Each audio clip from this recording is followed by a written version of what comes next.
It's so bizarre. I haven't watched any of the show back yet.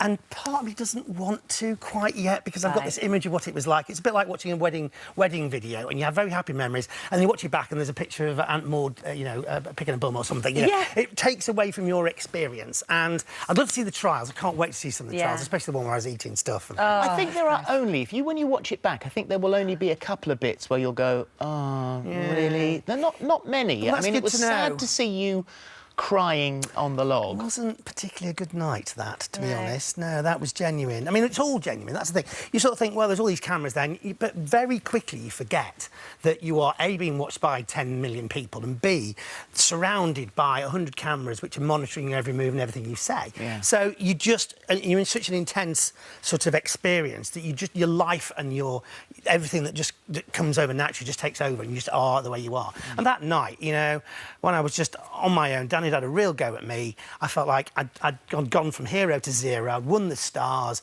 and then I had this ridiculous thing where he had a real go at me about not carrying water. And it was only because Adam had been a bit lazy, you know, whatever. I suddenly felt like the whole camp was suddenly against me. I thought, what can I do?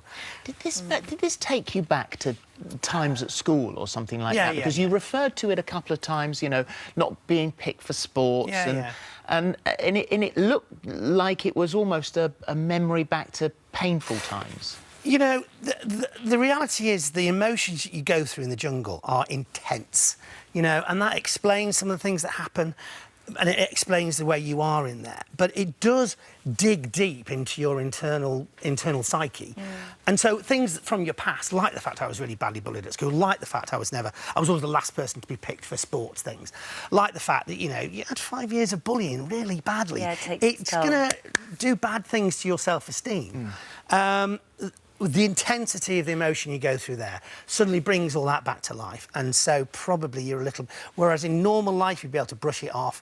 Normal life, if there were people who you didn't quite get on with, you'd give them a wide berth, you know? Yeah, you'd go But you're stuck in the middle of a jungle. Yeah. And you can't, get away. So where are relationships now with Danny and with Larry? Literally, on the way back, and what you saw was pretty much real time, on the way back from the jungle, I was with Kirsty in the back of the car, and she told me about some of the things that Larry had said that I hadn't heard, where he called me a bleeping lower middle class snob. And also the fact, she said he was really trying to get the rest of the group against it.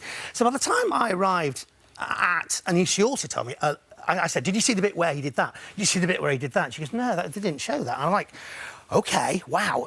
So by the time we got back to the hotel, I was in a bit of I had my angry face on. I was not in a good place. So there was more obviously more in the jungle that we didn't see, which was probably left out. You know, so we won't go into it. No, and to be fair, you know, you've got 100 cameras recording 24 hours a day.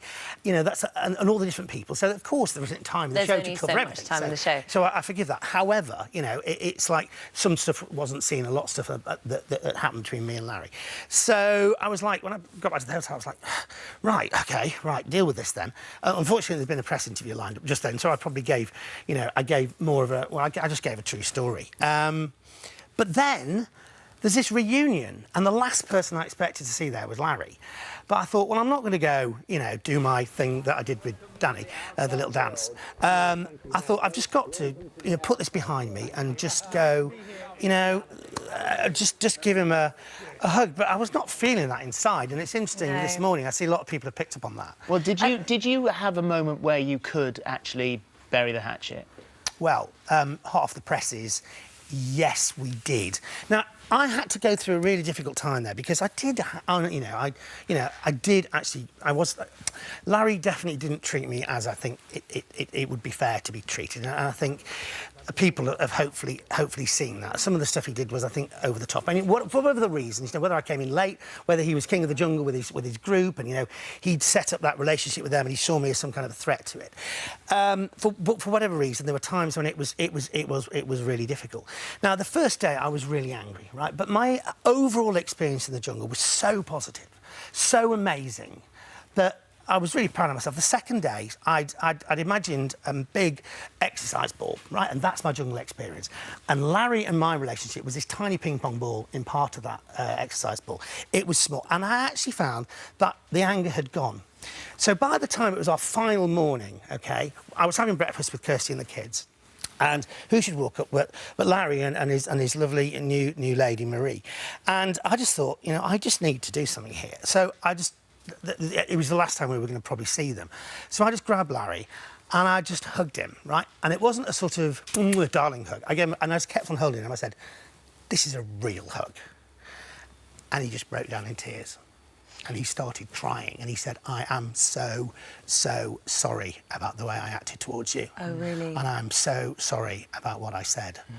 He and said, do you accept that apology? Of course, yeah. of course. Yeah. It's good to, you know, as you say, it's all heavily concentrated in the jungle, and so and lots of people who go in don't think it's actually going to be like, and I'm amazed that the show that's been on so long, people still go in and say, well, it wasn't, I didn't think it was going to be like that.